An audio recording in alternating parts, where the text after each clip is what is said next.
In a win for former President Trump, a New York appeals court significantly reduced the nearly $500 million bond in his civil fraud case. It's now reduced to $175 million.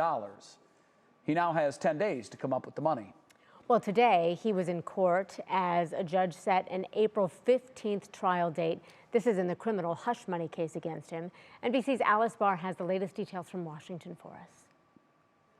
A victory and a setback today for Donald Trump in his New York legal fights. A judge ruling jury selection can begin April 15th in the hush money case against the former president, rejecting his legal team's request for another delay and setting him on track for his first criminal trial, just as the 2024 campaign is ramping up. What they do is they do election interference, which is court cases, and let's try and tie him up and let's take as much of his money as possible. Legal analysts say the case is about election interference, but that former President Trump is not the victim. Rather, he's accused of falsifying business records to hide a hush money payment to cover up an alleged affair with a porn star before the 2016 election.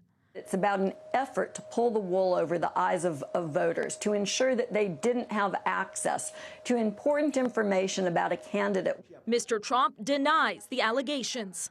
I would have no problem testifying. I didn't do anything wrong. Separately, an appeals court reduced the bond former President Trump has to pay in his New York civil fraud case from more than $450 million down to $175 million. And instead of paying up today or risking having his assets seized, he has an extra 10 days to come up with the money. The former president said he will pay it. And we'll post whatever is necessary, whether it be cash or security or bonds. The Trump legal team working to appeal a judge's ruling from February that found Mr. Trump liable for lying about his wealth to get better deals from lenders. In Washington, Alice Barr, NBC News.